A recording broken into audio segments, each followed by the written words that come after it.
6 years ago, I decided to start making my first commercial indie game. Originally, the goal was pretty simple. I just wanted to make a short Metroidvania that would only take me a month or two to finish. You know, something small, something reasonable, right? No, instead, I somehow accidentally spent the next 6 years of my life making this. And yes, after all this time, Dewdrop Dynasty is finally coming out on July 21st. I can't even believe I'm saying that. And for those who've never heard of Dewdrop Dynasty, it's a lighthearted Metroidvania with the tone of Paper Mario, but the gameplay of Hollow Knight. If that's your cup of tea, then definitely wishlist it on Steam. So today I wanted to share what I've been working on recently and kind of show off what these few final months of development have looked like. And starting off with the thing that's probably eaten the most amount of time, and that's level design. Oh, if I could go back and pick a game that didn't have level design, I would be a much happier man. Because one thing that I've learned over the last 6 years is that designing levels for Metroidvanias is so weird. And part of that is because you have this strange chicken and egg problem. You need abilities to build interesting levels, but you also need the levels to design interesting abilities. It's so confusing. All that to say is that some of the areas in Dewdrop just needed refreshed, which meant I had to go back to some locations, especially the volcano location. I'm not even gonna talk about it, but it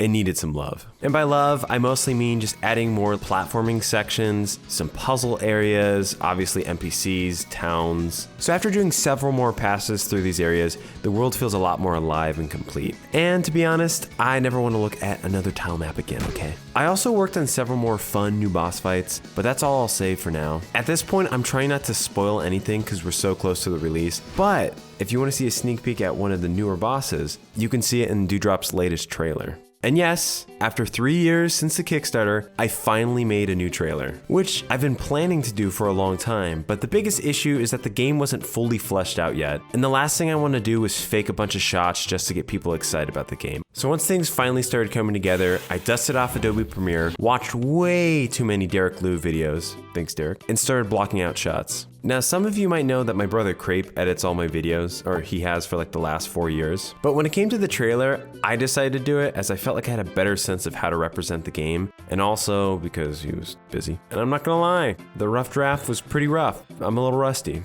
But after getting some good feedback from friends and family and doing several revisions, I'm like talking many revisions, I finally ended up with something that I thought was acceptable. And after releasing the trailer and seeing how excited people got about the game again after all these years, it was really surreal for me.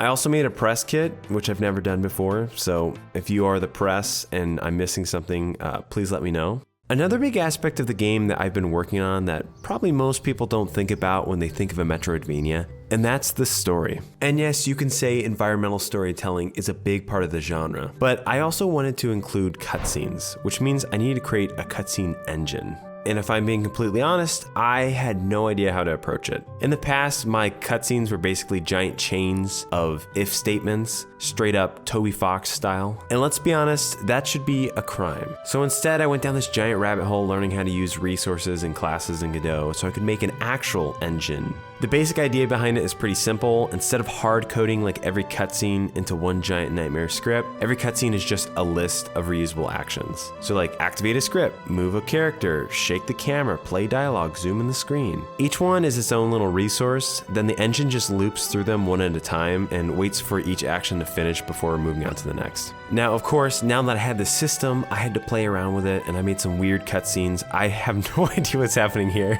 Now, most Metroidvanias have like the most vague openings, like some guy wakes up, everything is sad, and then you gotta go kill a boss and then you're done. And to be honest, it feels like an afterthought. And I really want the players to actually care about Poe and his journey that he's going on. So I added a lot more context to the beginning of the game, and no, this is not turning into Kingdom Hearts. There's not gonna be a cutscene every 5 seconds, so don't worry. But even with this added context and the later on cutscenes, it adds a lot of drama, humor, and just soul to the game, which was a little lifeless before, let's be honest. And finally, on a more personal note, I wanna share just how grateful and thankful I am for all of you who have stuck around for such a long time. I've had so many moments where I've just felt like I wasn't good enough to pull this game off. I would tell myself that this game is just gonna flop, or that I've spent too long in this, and that I don't deserve this opportunity. Which I know sounds super dramatic, but 6 years is a long time to work on one thing. Not to mention the insane amount of pressure having thousands of people following along with this journey. And despite all that, I kept going because of you. I mean, some of you have literally grown up alongside this project.